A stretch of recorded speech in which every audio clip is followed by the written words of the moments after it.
welcome our viewers in the United States and watching around the world, watching us on CNN, CNN International, CNN en Español, CNN.com, the NewYorkTimes.com, CNN's Facebook page, and listening on the Westwood One Radio Network, Sirius XM Satellite Radio, NPR, and the American Forces Network. I'm Anderson Cooper, moderating tonight's debate along with CNN's Aaron Burnett and New York Times national editor Mark Lacey. We are in Ohio tonight because it's one of the most critical battleground states. Ohio has backed all but two presidential winners in every election since 1896. The top 12 Democratic presidential candidates are at their positions behind the podiums. This is a record number of candidates for a presidential primary debate, so to accommodate the large group, there are no opening statements tonight. Before we begin, a reminder of the ground rules. You'll each receive 75 seconds to answer questions, 45 seconds for responses and rebuttals, and 15 seconds for clarifications. Please refrain from interrupting your fellow candidates, as that will count against your time. And we remind our audience here in the Reich Center to Otterbein to be respectful so the candidates can hear the questions and each other. All right, let's begin. Since the last debate, House Democrats have officially launched an impeachment inquiry against President Trump, which all the candidates on this stage support. Senator Warren, I want to start with you. You have said that there's already enough evidence for President Trump to be impeached and removed from office. But the question is, with the election only 1 year away, why shouldn't it be the voters who determine the president's fate? Because sometimes there are issues that are bigger than politics, and I think that's the case with this impeachment inquiry. When I made the decision to run for president, I certainly didn't think it was going to be about impeachment. But when the Mueller report came out, I read it, all 442 pages. And when I got to the end, I realized that Mueller had shown to a fare thee well that this president had obstructed justice and done it repeatedly. And so at that moment, I called for opening an impeachment inquiry. Now, that didn't happen, and look what happened as a result. Donald Trump broke the law again in the summer, broke it again this fall. You know, we took a constitutional oath, and that is that no one is above the law, and that includes the President of the United States.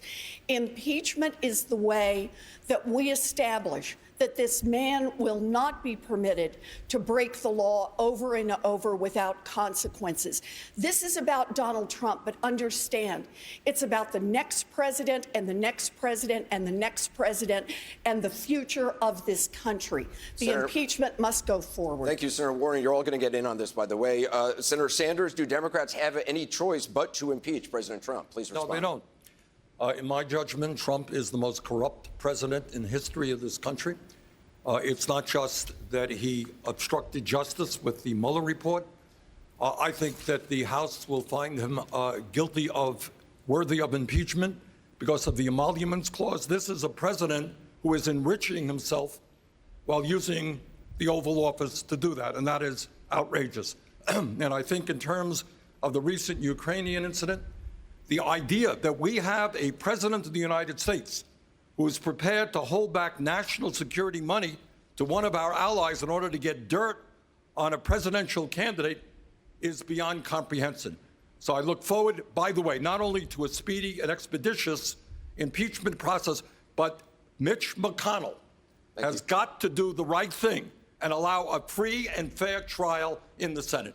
Vice President Biden, during the Clinton impeachment proceedings, you said, and I quote, "The American people don't think that they've made a mistake by electing Bill Clinton, and we in Congress had better be very careful before we upset their decision." With the country now split, have Democrats been careful enough in pursuing the impeachment of President Trump? Yes, they have. I said from the beginning that if, in fact, Trump continued to stonewall what the Congress is entitled to know about his background, what he did, all the accusations in the Mueller report, if they did that, they would have no choice but to begin an impeachment proceeding, which gives them more power to seek more information. This president, and I agree with Bernie, Senator Sanders, is the most corrupt president in modern history, and I think all of our history. And the fact is that this president of the United States has gone so far as to say, since this latest event, that in fact he will not cooperate in any way at all will not send any witnesses, will not provide any information, will not do anything to cooperate with the impeachment. They have no choice but to move. Senator Harris, House Speaker Nancy Pelosi has said that members of Congress have to be, in her words, fair to the president and give him a chance to exonerate himself. You've already said that, based on everything you've seen, you would vote to remove him from office. Is that being fair to the president? Well, it's just being observant, because he has committed crimes in plain sight. I mean, it's shocking, but he told us who he was. Maya Angelou told us years ago, listen to somebody when they tell you who they are the first time. During that election, Donald Trump told us he could shoot somebody on Fifth Avenue and get away with it. And he has consistently, since he won, been selling out the American people. He's been selling out working people. He's been selling out our values. He's been selling out national security. And on this issue with Ukraine, he has been selling out our democracy. Our framers imagined this moment, a moment where we would have a corrupt president. And our framers then rightly designed our system of democracy to say there will be checks and balances. This is one of those moments. And so Congress must act. But the reality of it is that I don't really think this impeachment process is going to take very long, because as a former prosecutor, I know a confession when I see it. And he did it in plain sight. He has given us the evidence, and he tried to cover it up, putting it in that special server. And there's been a clear consciousness of guilt. This will not take very long. Donald Trump needs to be held accountable. He is indeed the most corrupt and unpatriotic president we have ever had. Senator Booker, you have said that President Trump's quotism disqualifies him from being president. Can you be fair in an impeachment trial? Please respond. So, first of all, we must be fair. We are talking about ongoing proceedings to remove a sitting president for office. This has got to be about patriotism and not partisanship. Look, I share the same sense of urgency of everybody on this stage. I understand the outrage that we all feel, but we have to conduct this process in a way that is honorable, that brings our country together, doesn't rip us apart. Anybody who has criticisms about a process that is making all the facts bare before the American public, that works to build consensus, that's what this nation needs in what is a moral moment and not a political one. So I swore an oath to do my job as a senator, do my duty. This president has violated his, I will do mine. Thank you, Senator Booker. Senator Klobuchar, you have, what do you say to those who fear that impeachment is a distraction from issues that impact people's day-to-day lives, healthcare, the economy, and could backfire on Democrats? We can do two things at once. That's our job. We have a constitutional duty to pursue this impeachment. But we also can stand up for America, because this president has not been putting America in front of his own personal interests. He has not been standing up for the workers of Ohio. He's not been standing up for the farmers in Iowa. And I take this even a step further. You know, when he made that call to the head of Ukraine, he's digging up dirt on an opponent. That's illegal conduct. That's what he was doing. He didn't talk to him about the Russian invasion. He talked to him about that. So I'm still waiting to find out from him how making that call to the head of Ukraine and trying to get him involved in interfering in our election makes America great again. I'd like to hear from him about how leaving the Kurds for slaughter, our allies for slaughter, where Russia then steps in to protect them, how that makes America great again. And I would like to hear from him about how coddling up to Vladimir Putin makes America great again. It doesn't make America great again. It makes Russia great again. And that is what this president has done. So whether it is workers' issues, whether it is farmers' issue, he has put his own private interests, and I will not do that. Thank you, Secretary Castro. Is impeachment a distraction? Not at all. We can walk and chew gum at the same time, and all of us are out there every single day talking about what we're going to do to make sure that more people cross the graduation stage, that more families have great health care, that more folks are put to work in places like Ohio, where Donald Trump has broken his promises, because Ohio, Michigan, and Pennsylvania actually, in the latest jobs data, have lost jobs, not gained them. Not only that, what we have to recognize is that not only did the Mueller report point out 10 different instances where the president obstructed justice or tried to, and he made that call to President Zelensky of the Ukraine, but he is ongoingly in an ongoing way violating his oath of office and abusing his power. We have to impeach this president, and the majority of Americans not only support impeachment, they support removal. He should be removed. Mayor Buttigieg, you have said that impeachment should be bipartisan. There's been obviously very little Republican support to date, yet Democrats are proceeding. Is that a mistake? Well, it's a mistake on the part of Republicans who enable a president whose actions are as offensive to their own supposed values as they are to the values that we all share. Look, the president has left the Congress with no choice. And this is not just about holding the president accountable for not just the things emerging in these investigations, but actions that he has confessed to on television. It's also about the presidency itself, because a president 10 years or 100 years from now will look back at this moment and draw the conclusion either that no one is above the law or that a president can get away with anything. But everyone on this stage, by definition, is competing to be a president for after the Trump presidency. Remember, one way or the other, this presidency is going to come to an end. I want you to picture what it's going to be like, what it's actually going to feel like in this country the first day the sun comes up after Donald Trump has been president. It starts out feeling like a happy thought. This particular brand of chaos and corruption will be over, but really think about where we'll be. Vulnerable, even more torn apart by politics than we are right now. And these big issues, from the economy to climate change, have not taken a vacation during the impeachment process. I'm running to be the president who can turn the page and unify a dangerously polarized country while tackling those issues that are going to be just as urgent then as they are now. Thank you, Mr. Mayor. Congresswoman Gabbard, you're the only sitting House member on this stage. How do you respond? If impeachment is driven by these hyper-partisan interests, it will only further divide an already terribly divided country. Unfortunately, this is what we've already seen play out as calls for impeachment really began shortly after Trump won his election. And as unhappy as that may make us as Democrats, he won that election in 2016. The serious issues that have been raised around this phone call that he had with the president of Ukraine and many other things that transpired around that are what caused me to support the inquiry in the House. And I think that it should continue to play its course out, to gather all the information, provide that to the American people, recognizing that that is the only way forward.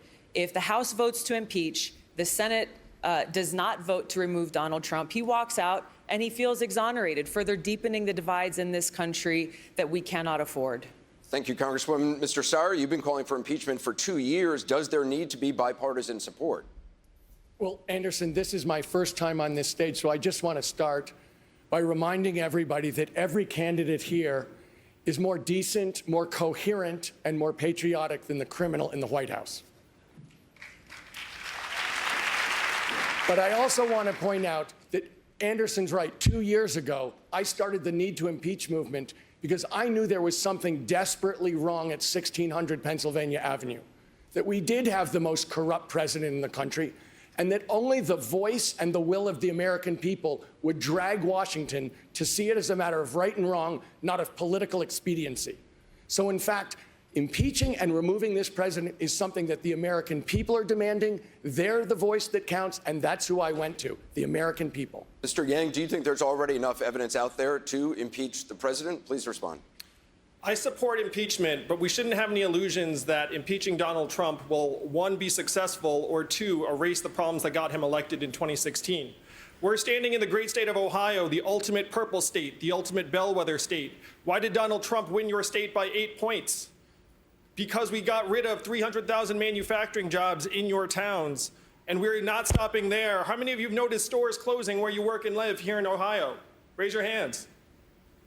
It's not just you. Amazon alone is closing 30% of America's stores and malls, soaking up $20 billion in business while paying zero in taxes. These are the problems that got Donald Trump elected, the fourth industrial revolution. And that is going to accelerate and grow more serious regardless of who is in the Oval Office. The fact is, Donald Trump, when we're talking about him, we are losing. We need to present a new vision, and that even includes talking about impeaching Donald Trump. Mr. Congressman O'Rourke, on impeachment, please respond. You know, I think about everyone who's ever served this country in uniform. We have two examples here on this stage tonight, Mayor Buttigieg and Congresswoman Gabbard. Those who have willingly sacrificed their lives to defend this country and our Constitution. We are the inheritors of their service and their sacrifice. And we have a responsibility to be fearless in the face of this president's criminality and his lawlessness. The fact that as a candidate for the highest office in the land, he invited the participation, the invasion of a foreign power in our democracy. As president, he lied to investigators, obstructed justice, fired James Comey, head of the FBI, tried to fire Mueller, head of the investigation, then invited President Zelensky to involve himself in our politics, as well as China, in exchange for favorable trade terms in an upcoming trade deal. Thank you, if we do not hold him to account, if there is not justice, not only have we failed this moment, our Constitution and our country, but we have failed everyone who has sacrificed and laid their lives down on the line. And we cannot do that. Thank you, Congressman. The impeachment inquiry is centered on President Trump's attempts to get political dirt from Ukraine on Vice President Biden and his son Hunter. Mr. Vice President, President Trump has falsely accused your son of doing something wrong while serving on a company board in Ukraine. I want to point out there's no evidence of wrongdoing by either one of you. Having said that, on Sunday, you announced that if you're president, no one in your family or associated with you will be involved in any foreign businesses. My question is, if it's not okay for a president's family to be involved in foreign businesses, why was it okay for your son when you were vice president? Vice President Biden? Look, my son did nothing wrong. I did nothing wrong. I carried out the policy of the United States government in rooting out corruption in Ukraine. And that's what we should be focusing on. And what I wanted to make a point about, and my son's statement speaks for itself. He spoke about it today. My son's statement speaks for itself. What I think is important is we focus on why it's so important to remove this man from office. On the 17th, look, the fact that George Washington worried on the first time he spoke after being elected president that what we had to worry about is foreign interference in our elections. It was the greatest threat to America. This president on three occasions, has invited foreign governments and heads of government to get engaged in trying to alter our elections. The fact is that it is outrageous. Rudy Giuliani, the president, and his thugs have already proven that they, in fact, are flat lying. What we have to do now is focus on Donald Trump. He doesn't want me to be the candidate. He's going after me because he knows if I get the nomination, I will beat him like a drum. Hold on, I'm sorry, I just want to follow up. Mr. Vice President, as you said, your son Hunter today gave an interview, admitted that he made a mistake and showed poor judgment by serving on that board in Ukraine. Did you make a mistake by letting him? You were the point person on Ukraine at the time, if you can answer. Look, my son's statement speaks for itself. I did my job. I never discussed a single thing with my son about anything having to do with Ukraine. No one has indicated I have. We've always kept everything separate. Even when my son was the Attorney General of the state of Delaware, we never discussed anything. So there'd be no potential conflict. My son made a judgment. I'm proud of the judgment he made. I'm proud of what he had to say. And let's focus on this. The fact of the matter is that this is about Trump's corruption. That's what we should be focusing on. Senator Sanders, your response. Let me make a point. I think that it is absolutely imperative we go forward with impeachment. I hope that he is impeached. But I think what would be a disaster if the American people believe that all we were doing is taking on Trump, and we're forgetting that 87 million Americans are uninsured or underinsured. We're forgetting about the existential threat of climate change. We are forgetting about the fact that half of our people are living paycheck to paycheck. So what we have got to do is end this corruption, set a precedent for future history that says presidents like this cannot behave this way. But we cannot and must not turn our backs on the pain of the working class of this country. Senator Sanders, thank you. Mark? We want to move now to the economy. Senator Warren, you've proposed some sweeping plans, free public college. Thank you. We're going to keep. Senator Warren, wrong to move on. Senator Warren, you've proposed some sweeping plans: free public college, free universal child care, eliminating most Americans' college debt. And you've said how you're going to pay for those plans, but you have not specified how you're going to pay for the most expensive plan, Medicare for all. Will you raise taxes on the middle class to pay for it, yes or no? So I have made clear what my principles are here, and that is costs will go up for the wealthy and for big corporations, and for hardworking middle-class families, costs will go down. You know, the way I see this is I have been out all around this country. I've done 140 town halls now, been to 27 states and Puerto Rico. Should have done 70,000 selfies, which must be the new measure of democracy. And this gives people a chance to come up and talk to me directly. So I've talked with the family, the mom and dad whose daughter's been diagnosed with cancer. I have talked to the young woman whose mother has just been diagnosed with diabetes. I've talked to the young man who has MS. And here's the thing about all of them. They all had great health insurance right at the beginning. But then they found out when they really needed it, when the costs went up, that the insurance company pulled the rug out from underneath them, and they were left with nothing. Look, the way I see this, it is hard enough to get a diagnosis that your child has cancer, to think about the changes in your family if your mom's got diabetes, or what it means for your life going forward if you've been diagnosed with MS. But what you shouldn't have to worry about is how you're going to pay for your health care after that. Senator Warren, to be clear, Senator Sanders acknowledges he's going to raise taxes on the middle class to pay for Medicare for all. You've endorsed his plan. Should you acknowledge it too? So the way I see this, it is about what kinds of costs middle-class families are going to face. So let me be clear on this. Costs will go up for the wealthy, they will go up for big corporations, and for middle-class families, they will go down. I will not sign a bill into law that does not lower costs for middle-class families. Mayor Buttigieg, you say Senator Warren has been, quote, evasive about how she's going to pay for Medicare for all. What's your response? Well, we heard it tonight, a yes or no question that didn't get a yes or no answer. Look, this is why people here in the Midwest are so frustrated with Washington in general and Capitol Hill in particular. Your signature, Senator, is to have a plan for everything, except this. No plan has been laid out to explain how a multi-trillion-dollar hole in this Medicare for all plan that Senator Warren is putting forward is supposed to get filled in. And the thing is, we really can deliver health care for every American and move forward with the boldest, biggest transformation since the inception of Medicare itself. But the way to do it without a giant multi-trillion-dollar hole and without having to avoid a yes or no question is Medicare for all who want it. We take a version of Medicare, we let you access it if you want to, and if you prefer to stay on your private plan, you can do that too. That is what most Americans want. Medicare for all who want it, trusting you to make the right decision for your health care and for your family, and it can be delivered without an increase on middle-class taxes. So let's be clear. Whenever someone hears the term Medicare for all who want it, understand what that really means. It's Medicare for all who can afford it. And that's the problem we've got. Medicare for all is the gold standard.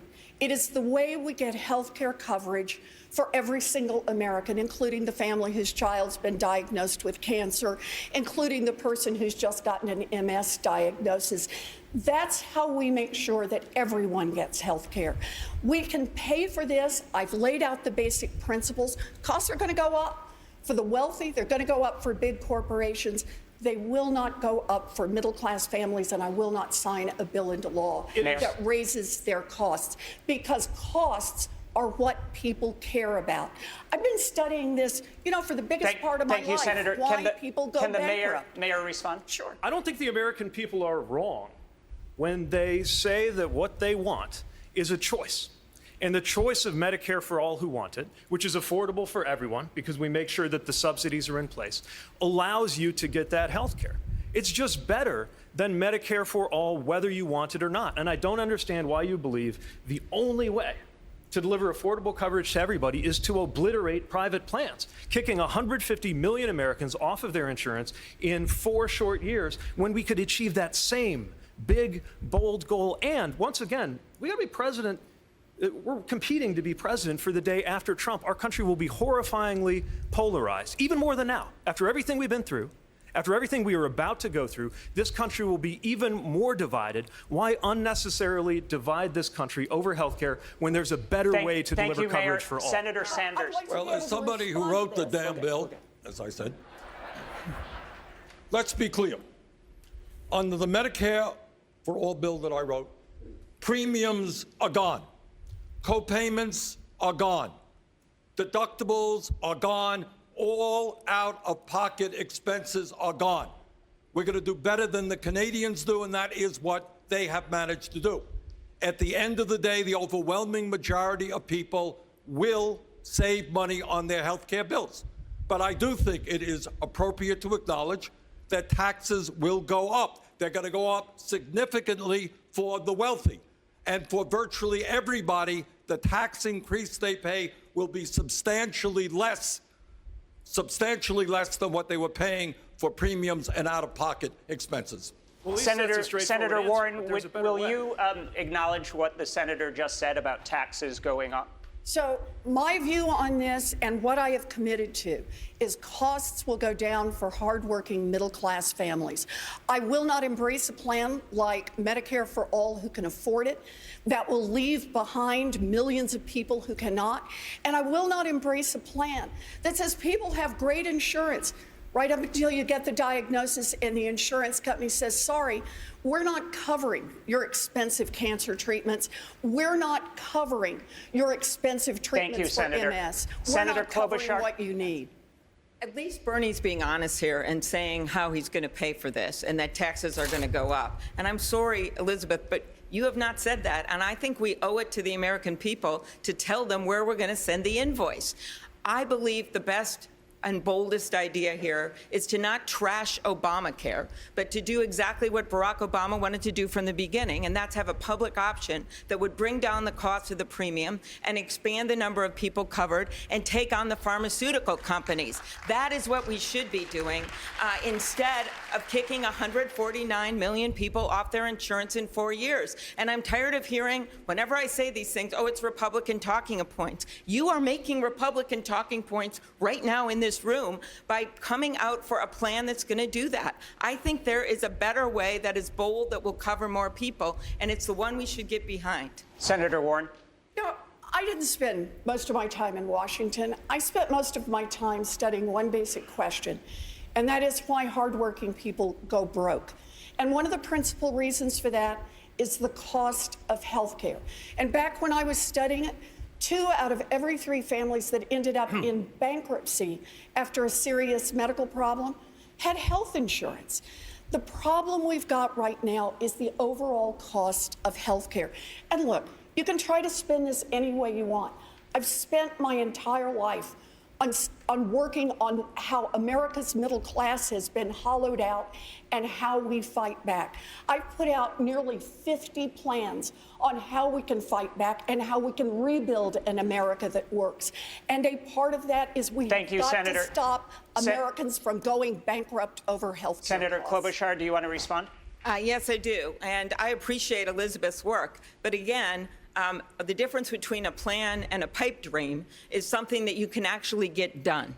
And we can get this public option done, and we can take on the pharmaceutical companies and bring down the prices. But what really bothers me about this discussion, which we've had so many times, is that we don't talk about the things that I'm hearing about from regular Americans. That is long-term care. We are seeing, I once called it a silver tsunami, the aging, and then someone told me that was too negative, so I call it the silver surge. The aging of the population. We need to make it easier to get long-term care insurance and strengthen Medicaid. In this state, the state of Ohio, that has been hit by the opioid epidemic, we need to take on those pharma companies and make them pay for the addictions that they have caused and the people that they have killed. Thank you, Senator. Those are the issues that I hear about when I'm in Vice President Biden. I'd like to be heard. Let me bring you in here, Vice President, for your response. Are Senators Warren and Sanders being realistic about the difficulty of enacting their plans? Well, first of all, the plan we're hearing discussed is the Biden plan, the one I put forward. Build on Obamacare, add a public option. We can go into that. I can talk about that if you like. But here's the deal. On the single most important thing facing the American public, I think it's awfully important to be straightforward with them. The plan is going to cost at least $30 trillion over 10 years. That is more on a yearly basis than the entire federal budget. And we talk about how we're going to pay for it.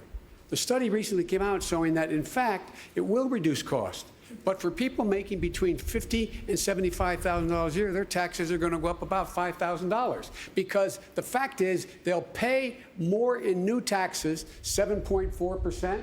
Plus or 5% plus a 4% income tax. If a fireman and a school teacher are making $100,000 a year, their taxes are going to go up about 10 grand. That is more than they will possibly save on this health care plan. We have a plan put forward that will work. Senator Sanders, do you want to respond? I get a little bit tired, I must say, of people defending a system which is dysfunctional, which is cruel. 87 million uninsured, 30,000 people dying every single year, 500,000 people going bankrupt. For what reason? They came down with cancer. I will tell you what the issue is here.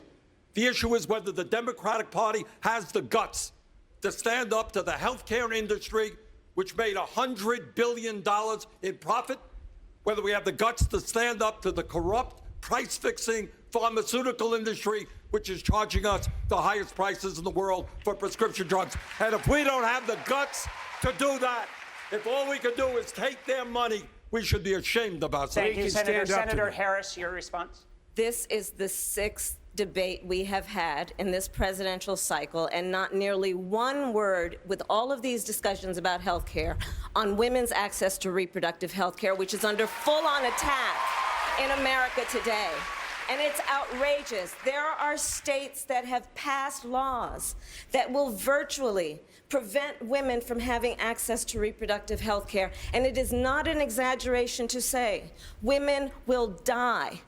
Poor women, women of color will die because these Republican legislatures in these various states who are out of touch with America are telling women what to do with our bodies. Women are the majority of the population in this country. People need to keep their hands off of women's bodies and let women make the decisions about their own lives. Thank you, Senator. And let's talk about that. That is a significant health care issue in America today. I want to turn now to jobs. According to a recent study, about a quarter of American jobs could be lost to automation in just the next 10 years.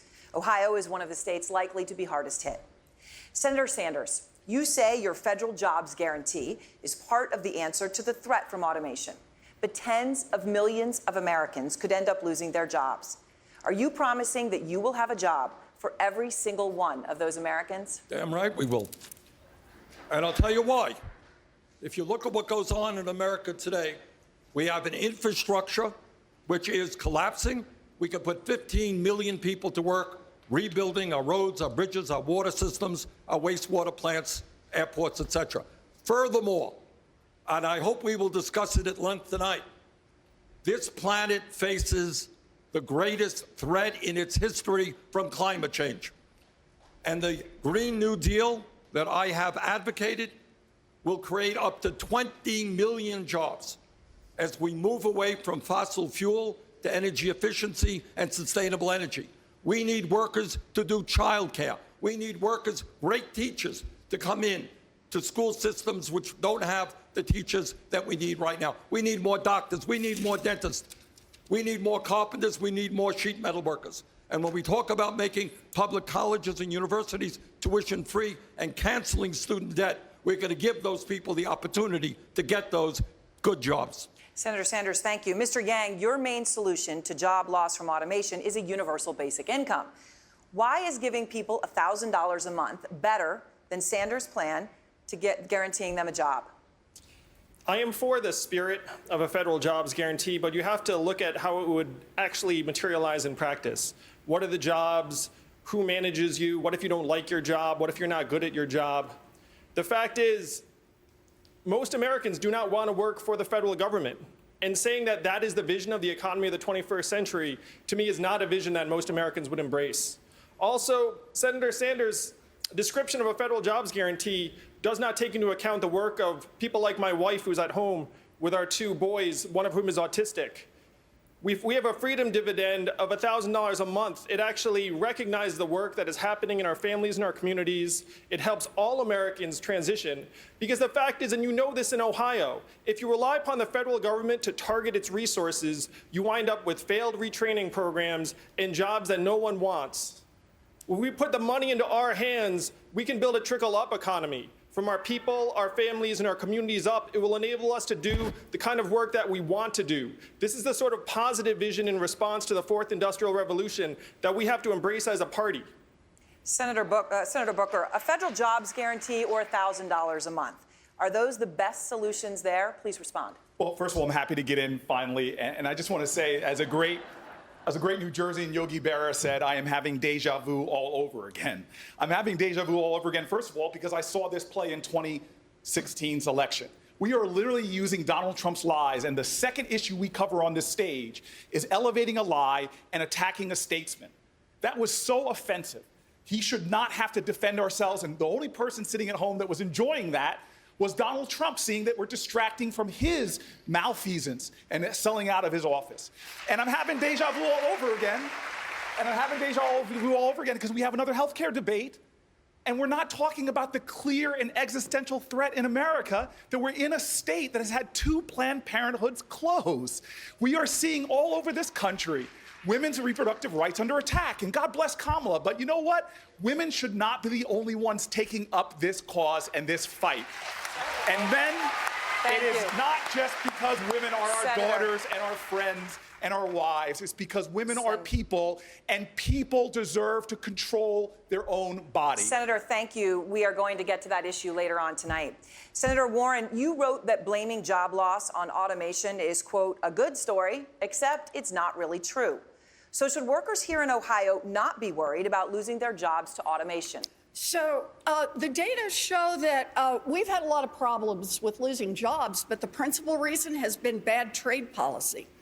The principal reason has been a bunch of corporations, giant multinational corporations, who've been calling the shots on trade, giant multinational corporations that have no loyalty to America. They have no loyalty to American workers. They have no loyalty to American consumers. They have no loyalty to American communities. They are loyal only to their own bottom line. I have a plan to fix that, and it's accountable capitalism. It says you want to have one of the giant corporations in America, then by golly, 40% of your board of directors should be elected by your employees. That'll make a difference when a corporation decides, gee, we could save a nickel by moving a job to Mexico, when there are people on the board in the boardroom saying, no. Do you know what that does to our company? Do you know what that does to our community, to what it does to our workers? We also need to make it easier to join a union and give unions more power when they negotiate.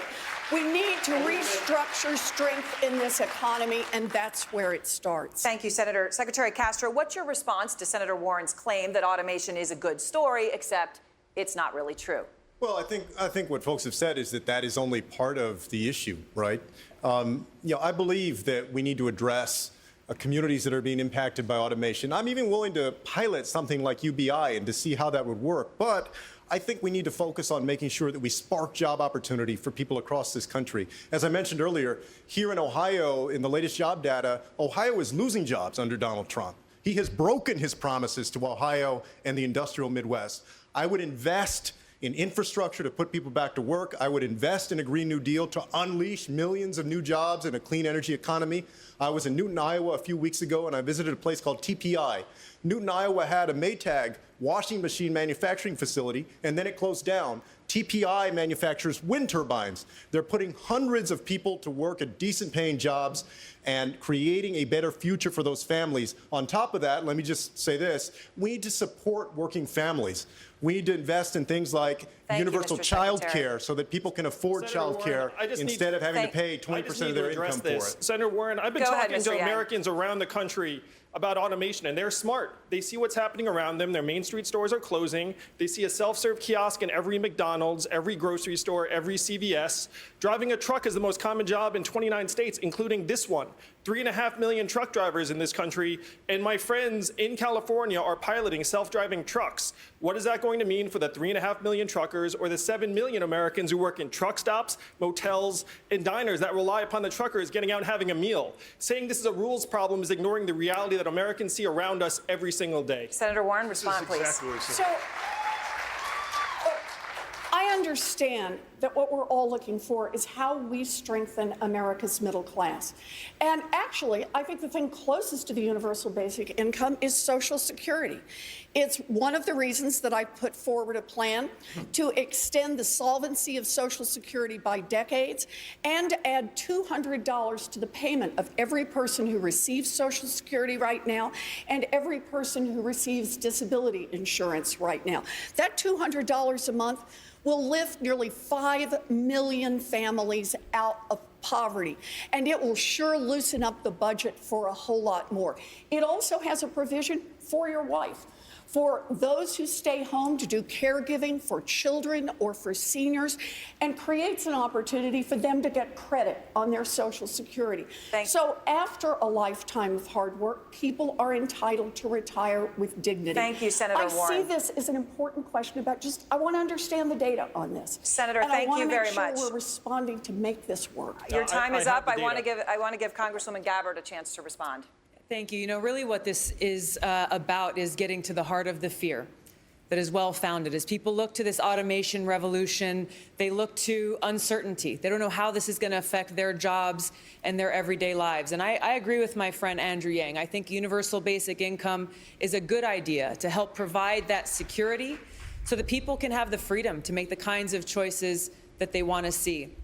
This has to do with bad trade deals that we've seen in the past that have also driven fear towards people losing the way that they provide for their families. Really what we need to do is look at how we can best serve the interests of the American people. I do not believe a federal jobs guarantee is the way to do that. The value that someone feels in themselves and their own lives is not defined by the job that they have, but is intrinsic to who we all are as Americans, whatever we choose to do with our lives, and we can't forget that. Thank you very much. One of the industries most at risk from a changing economy is the auto industry. General Motors used to be the largest employer in Ohio. Now it's 72nd.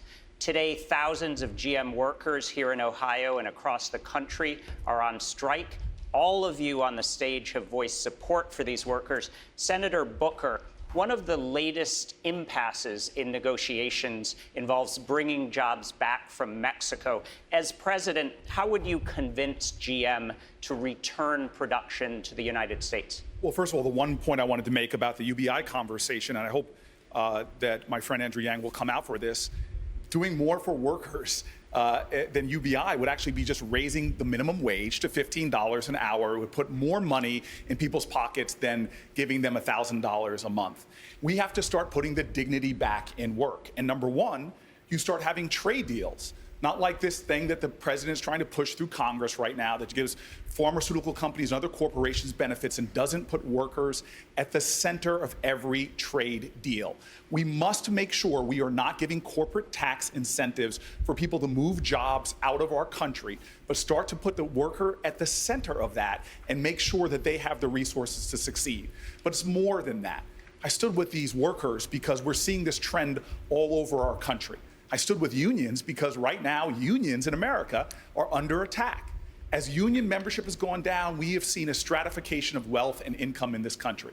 So the other thing that I'll do as president of the United States is begin to fight again to see union strength in this country spread, to make sure we have sectoral bargaining so that unions from the auto workers all the way to fast food workers can ensure that we improve workers' conditions and make sure that every American has a living wage in this country. Thank you, Senator. Congressman O'Rourke, same question for you. How would you convince GM to bring production back to the United States from Mexico? I've met with these members of the UAW who are striking outside of facilities in Cincinnati, in Lordstown, Ohio, which has just been devastated, decimated by GM and their malfeasance, paying effectively zero in taxes last year. The people of Ohio investing tens of millions of dollars in the infrastructure around there. What they want is a shot.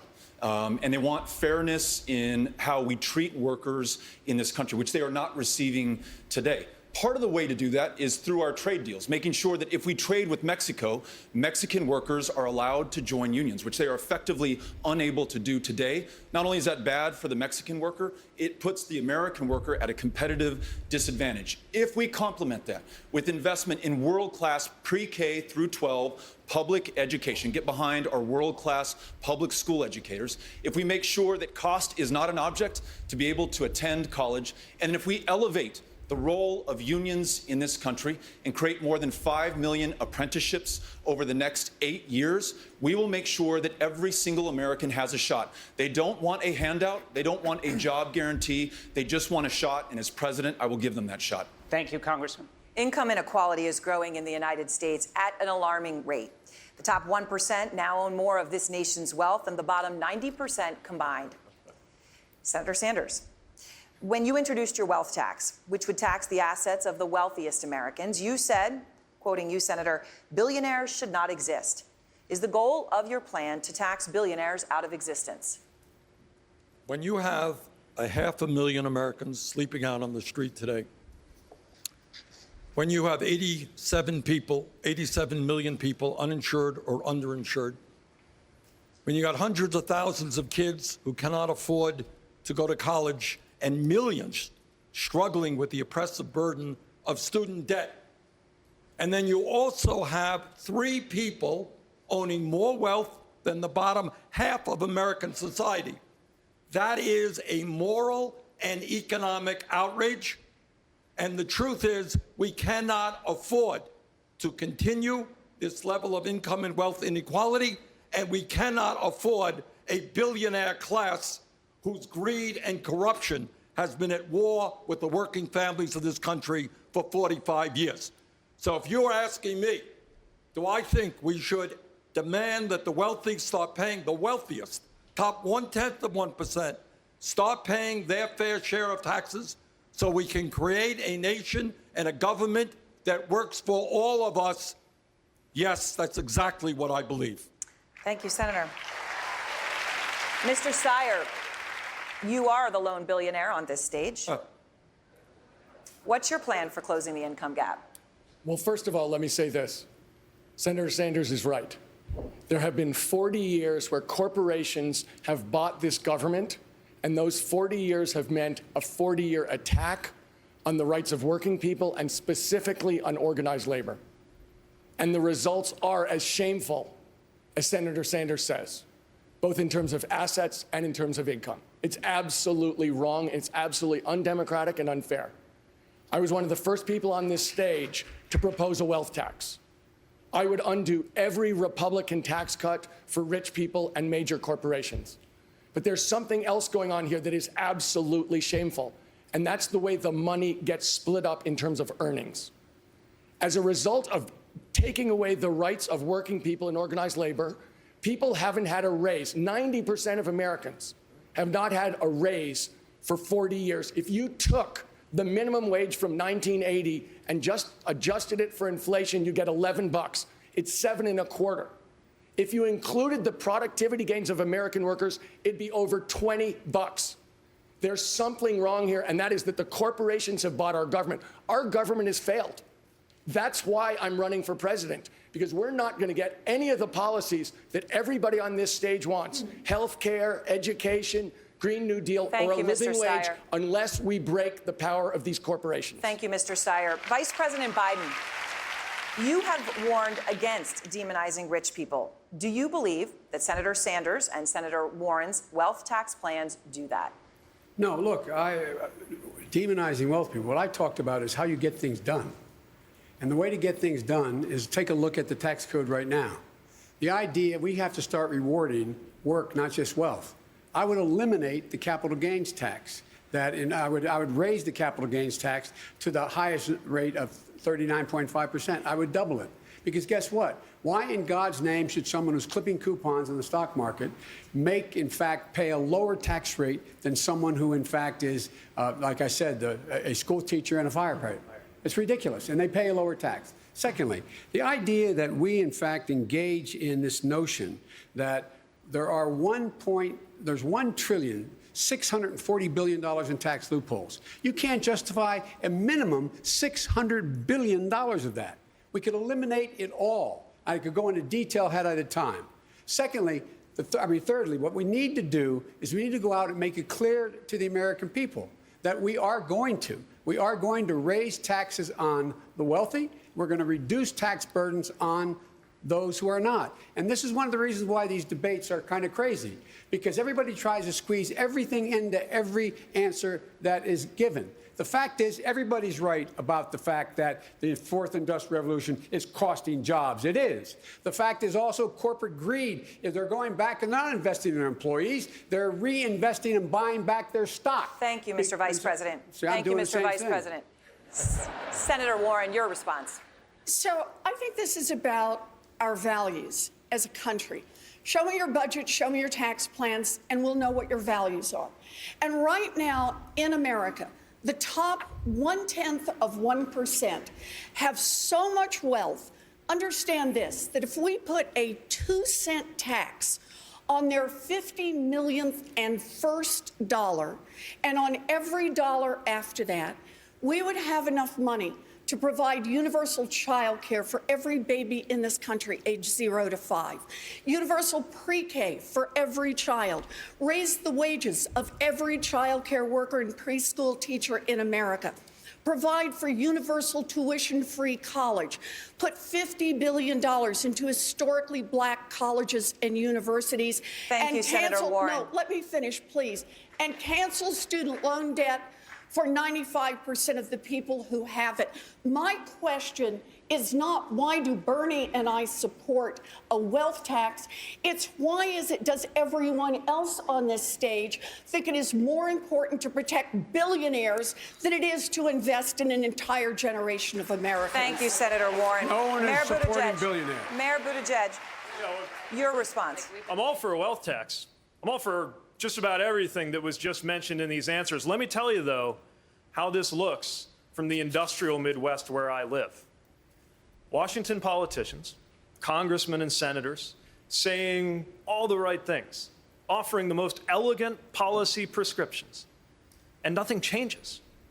I didn't even realize it was unusual to have empty factories that I would see out the windows of my dad's Chevy Cavalier when he drove me to school. I didn't know that wasn't every city until I went away to college. Now I drive my own Chevy. It's a Chevy Cruze. Used to be built right in Lordstown, which is now one more symbol of the broken promises that this president has made to workers. But why did workers take a chance on this president in the first place? It's because it felt like nobody was willing to actually do anything. And while he's unquestionably made it dramatically worse, this is time to realize that we're paying attention to the wrong things. We're paying attention to who sounded better on a debate stage or in a committee hearing versus what it's actually going to take to get Will a wealth tax work? It could work. I am open to it. But I want to give a reality check here to Elizabeth, because no one on this stage wants to protect billionaires. Not even the billionaire wants to protect billionaires. We just have different approaches. Your idea is not the only idea. And when I look at this, I think about Donald Trump, the guy that after that tax bill passed, went to Mar-a-Lago, got together with his cronies, and said, guess what? You guys all got a lot richer. That was the one time in his presidency he told the truth. So we have different ways. I would repeal significant portions of that tax bill that help the rich, including what he did with the corporate tax rate, including what he did on international taxation. You add it all up, you got a lot of money that, one, helps pay for that child care, protects that dignity of work, make sure we have decent retirement, and make sure that our kids can go to good schools. It is not one idea that rules here. Senator Warren, please respond. So understand, taxing income is not going to get you where you need to be the way taxing wealth does. That the rich are not like you and me. The really, really billionaires are making their money off their accumulated wealth, and it just keeps growing. We need a wealth tax in order to make investments in the next generation. Look, I understand that this is hard, but I think as Democrats, we are going to succeed when we dream big and fight hard, not when we dream small and quit before we get started. I would like to respond to that. Senator Klobuchar, respond, please. I think simply because you have different ideas doesn't mean you're fighting for regular people. I wouldn't even be up on this stage if it wasn't for unions and the dignity of work. If my grandpa didn't have unions protecting him in those mines, he wouldn't have survived. If my mom didn't have unions that as a teacher, she wouldn't have been able to make the wages she made when my parents got divorced. So just because we have different ideas and get to the same place in terms of beating Donald Trump and taking this on, we are in Ohio. We can win Ohio in the presidency, but only if we unite around ideals and don't go fighting against each other and instead take the fight to him. Thank you, Senator. Senator Harris, you want to give working families a tax credit of up to $6,000 a year to help close the income gap. Right. Is that a better solution than a wealth tax? Well, here's how I think about it. When I was growing up, my mother raised my sister and me. We would often come home from school before she came home from work. She'd come home, she'd cook dinner, and at some point we'd go to bed, and she'd sit up at the kitchen table trying to figure out how to make it all work. And when I think about where we are right now in 2020, I do believe justice is on the ballot. It's on the ballot in terms of impeachment. It's on the ballot in terms of economic justice, health justice, and so many other issues. So when I think about this issue, I'm thinking about that dad who tonight is going to be sitting at his kitchen table after everyone's gone to sleep and sitting there with his cup of tea or coffee trying to figure out how he's going to make it work. And he's probably sitting there deciding that on that minimum wage job that does not pay enough for him to meet the bills at the end of the month, he's going to have to start driving an Uber. And what does that mean? That means that with those two jobs, he's going to miss his kids' soccer games. That's the reality for Americans today, which is why, yes, when I get elected and pass this bill, which will give the American family who makes less than $100,000 a year a tax credit of up to $6,000 a year that they can take home at up to $500 a month, that's going to make a real difference in that man's life. And don't tell him that's not a big deal when Senator. he's trying to get through the end of the month. Mr. Yang, your response. Would you oppose a wealth tax? Senator Warren is 100% right that we're in the midst of the most extreme winner-take-all economy in history. And a wealth tax makes a lot of sense in principle. The problem is that it's been tried in Germany, France, Denmark, Sweden, and all those countries ended up repealing it because it had massive implementation problems and did not generate the revenue that they'd projected. If we can't learn from the failed experiences of other countries, what can we learn from? We should not be looking to other countries' mistakes. Instead, we should look at what Germany, France, Denmark, and Sweden still have, which is a value-added tax. If we give the American people a tiny slice of every Amazon sale, every Google search, every robot truck mile, every Facebook ad, we can generate hundreds of billions of dollars and then put it into our hands because we know best how to use it. Thank you. Thank you. Congressman O'Rourke, do you think a wealth tax is the best way to address income inequality? Your response? I think it's part of the solution, but I think we need to be focused on lifting people up. And sometimes I think that Senator Warren is more focused on being punitive or pitting some part of the country against the other, instead of lifting people up and making sure that this country comes together around those solutions. I think of a woman that I met in Las Vegas, Nevada. She's working 4 jobs, raising her child with disabilities, and any American with disabilities knows just how hard it is to make it and get by in this country already. Some of those jobs working for some of these corporations, she wants to know how we are going to help her, how we're going to make sure that her child has the care that she needs, that we strengthen protections for those with disabilities, that she just has to work 1 job because it pays a living wage. And Senator Warren said, show me your budget, show me your tax plan, and you'll show me your values. She has yet to describe her tax plan and whether or not that person I met would see a tax increase. Under my administration, if you make less than $250,000 a year as a family, you will not see a tax increase. That family needs to know that. Let me say, I want to give Senator Warren a chance to respond. So I'm really shocked at the notion that anyone thinks I'm punitive. Look, I don't have a beef with billionaires. My problem is you made a fortune in America. You had a great idea. You got out there and worked for it. Good for you. But you built that fortune in America. I guarantee you built it in part using workers all of us help pay to educate. You built it in part getting your goods to market on roads and bridges all of us help pay for. You built it at least in part protected by police and firefighters all of us help pay the salaries for. And all I'm saying is, you make it to the top 0.1%, then pitch in 2 cents so every other kid in America has a chance to Senator, make it. thank you. That's Secretary what Castro, this is about. your response? I just want to make sure that we're lifting up those families who are working and need help through an expanded earned income tax credit or child tax credit, which we will do in my administration. That is the point. This is universal child care for every baby in this country. Early educational opportunities for every child. Universal pre-K, no matter where you live, for every 3-year-old and 4-year-old. But in addition to that, will they see a tax increase? No, raising the wages of every child care worker and preschool teacher in this country.